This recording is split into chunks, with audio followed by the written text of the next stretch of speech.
국회 연금특위와 연금특위 산하의 민간자문위원회에서는요, 국민연금의 국고를 지원하는 것이 좋겠다라는 두 가지 방안을 제시했습니다.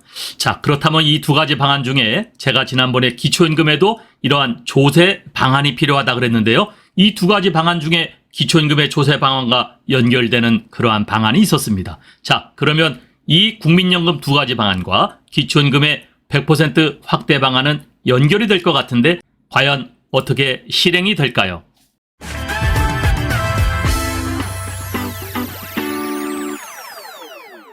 국민연금 고액 수령자가 늘었다는 그러한 기사가 있었죠. 부부가 연금을 수급하는 사람이 64만 5천 명이 됐고요. 그리고 부부가 300만 원 이상을 받는 사람이 980 이상이 되었다라는 그러한 기사가 있었습니다. 자, 국민연금의 남편과 아내가 합쳐서 월 300만 원 이상을 받는 부부가 처음 나왔을 때는 3쌍이었는데 이것이 벌써 980 이상이 되었다라는, 남편과 아내 각자의 국민연금 수령액을 합쳐서 월 300만 원이 넘는 부부 수급자는 2017년 3쌍이 처음 나왔고 2018년에는 6쌍, 2019년에는 29쌍, 2020년에는 70쌍, 2021년에는 196쌍, 그리고 2022년에는 565쌍이 나왔는데요. 올해 3월 현재에는 982쌍이 달했습니다.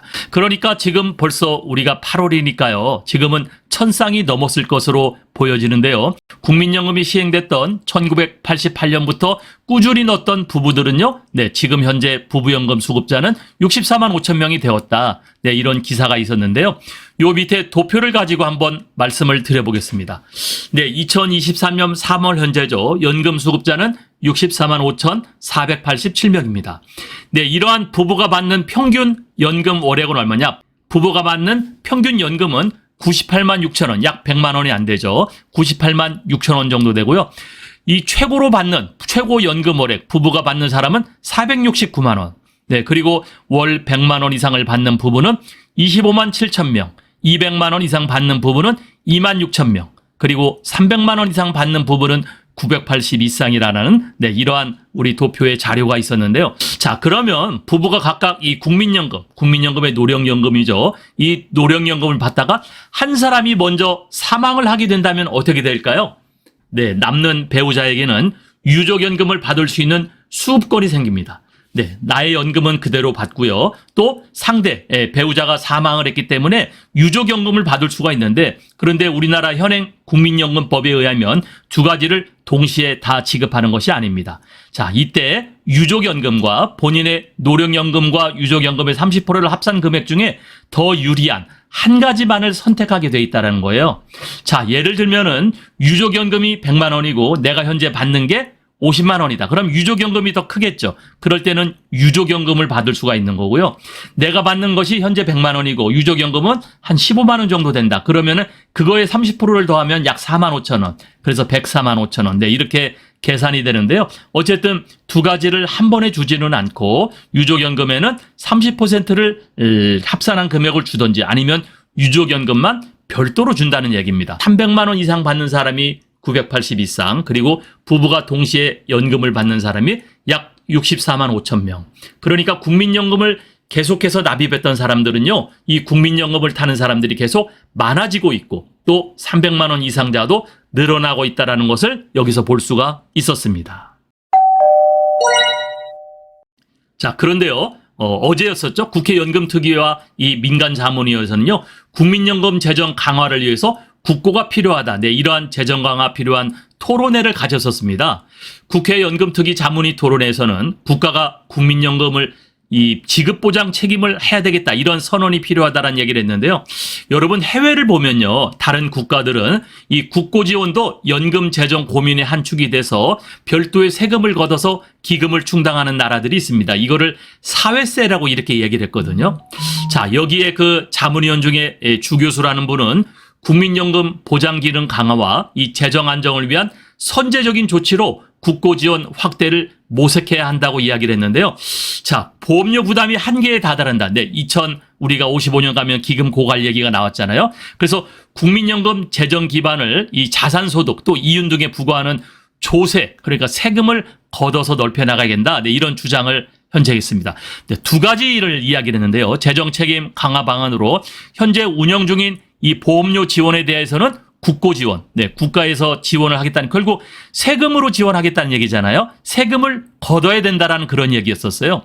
그 다음에 국민연금에 대한 국가 지급 보장을 명문화했으면 좋겠다. 네, 정부에서 이거를 명문화해라. 국민연금 부족하더라도 정부가 보장하겠다. 그러나 이거는 국가가 소멸되지 않는 한, 국가가 사라지지 않는 한, 이거는 국가가 지급해야 될 가장 기본적인 책무죠.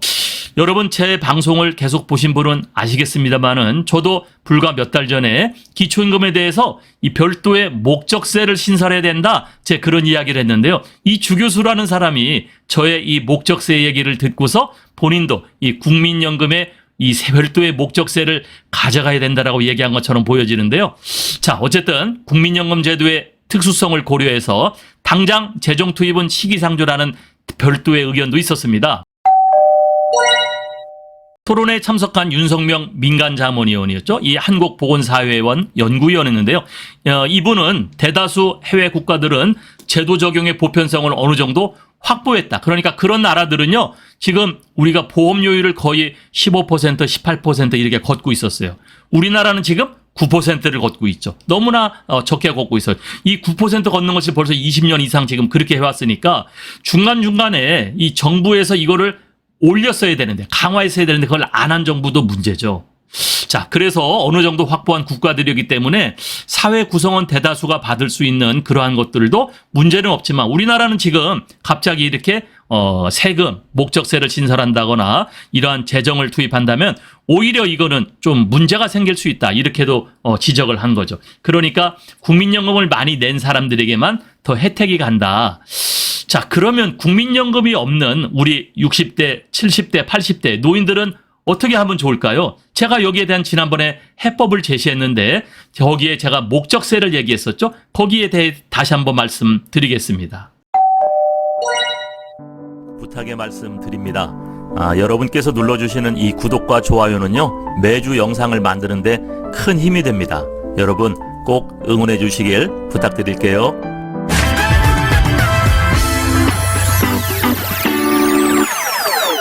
자, 기초임금도 증세 관련 주장을 제가 했었죠. 확대해야 되고 지급 방안은 어떻게 할 것인가. 자, 노인 빈곤율이 우리나라가 OECD 38개 국가 중에서 가장 꼴찌라고 그랬었죠. 노인 빈곤율. 또 노인 자살률도 꼴찌입니다.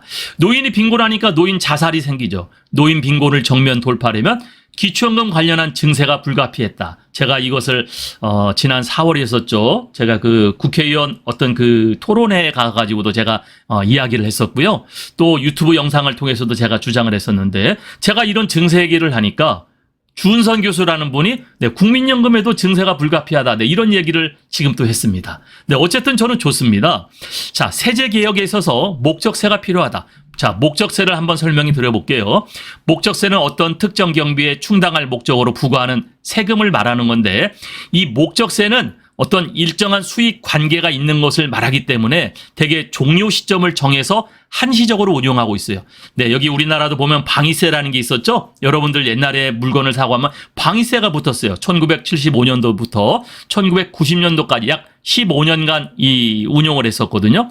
목적세는 사용 용도가 명백하기 때문에 납세자의 납득을 얻기는 비교적 쉽고요. 조세 저항을 최소화하는 측면이 있습니다. 네, 그래서 우리나라 지금 현재 농특세라는 게 아직도 있죠.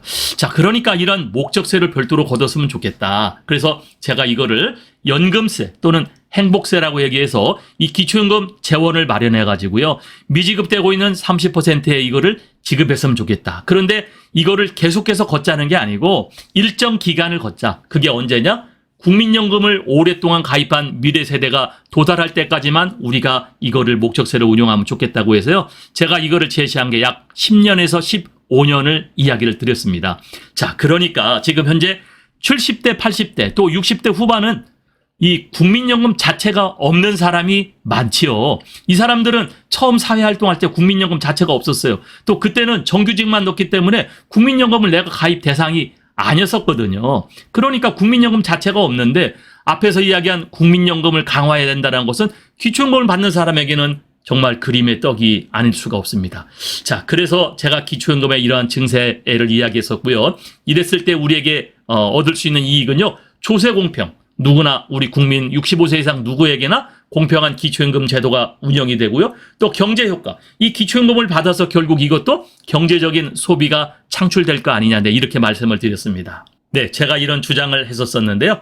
여기에 따라서인지 어쨌든 국민연금에서도 네, 별도의 증세를 필요하다면 해야 된다. 네, 이런 주장이 나왔네요. 자, 오늘의 영상 결론을 한번 말씀드려 볼게요. 자, 기초연금 100% 지급은 늘 우리가 이야기했던 거예요. 이거는 조세 공평. 우리는 노인이 아니냐? 우리를 갈라치게 하지 말라. 네, 이런 얘기들이 늘 있었는데요. 또 하나가 있죠. 빈곤율이 개선됩니다. 자, 그래서 세제개혁이죠. 목적제를 신설해서 공적연금의 이 공평하고 정의로움을 실현해야 된다. 그래서 노인 빈곤 해결은 국가의 책무이자 역할이다. 노인층이 여러분 사회적 약자지 않습니까? 특히 70대, 80대의 노인들은 현재 국민연금 자체가 없어요. 그래서 기초연금을 가지고 줘야 되는데, 자, 노인 빈곤 해결은 국가의 책무이자 역할. 앞에서 이야기한 국민연금도 국가의 책무잖아요. 기초연금은 더 중요하죠. 두 번째는 국민연금 개혁이죠. 먼저 국민연금 개혁의 세제 혜택을 이야기하기 전에 보험료를 높여야 됩니다. 지금 현행 9%죠. 4.5%는 개인이 내고 또 4.5는 그 기업이 내고 있는데 이거를 12%에서 15%를 걷어야 된다. 그리고 소득 대체율도 40% 유지하든지 아니면은 45% 일부 확대를 하는 것이 먼저 필요하고요. 이때 가서 국민연금도 부족하다면 세수 확보를 해야 된다 이거죠. 자, 그때 가서 세수 확보될 때쯤이면요. 기초연금 세수 확보는 제가 10년에서 15년 얘기하기 때문에 기초연금 세수 확보가 필요 없어져요.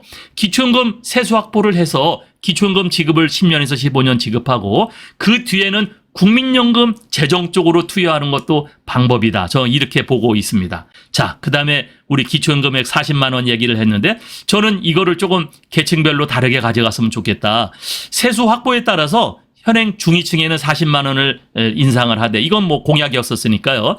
하위층은 좀 더 줘야 된다. 빈곤율을 개선하기 위해서. 그리고 최고 상위층 30%는 못 받던 사람이죠. 세수 절감 30만 원이나 20만 원 지급하면 어떻겠느냐. 네, 이렇게 얘기했는데 저의 결론은 노인층의 현재 세대, 네, 지금 현재 노인층은요. 기초연금을 가지고 보장을 좀 해주고 미래 세대, 앞으로 오는 사람들은 국민연금으로 노후 보장을 해주자고 제가 말씀을 드렸습니다.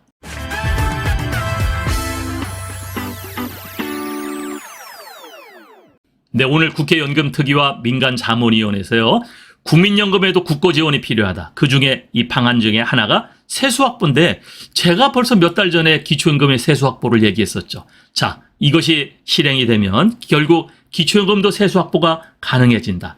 제가 이 내용을 보면서 아이디어는요. 세수 확보를 해서 10년에서 15년은 기초연금에 그 다음에는 국민연금에 재정 투입을 하면 되지 않겠나 하는 생각이 듭니다. 여러분 태풍 올라오고 있죠? 조심하시고요. 또 폭염에도 상당히 어렵습니다. 여러분들 이 8월까지는 아무래도 건강에 좀 더 조심하시는 여러분 됐으면 좋겠습니다. 감사합니다.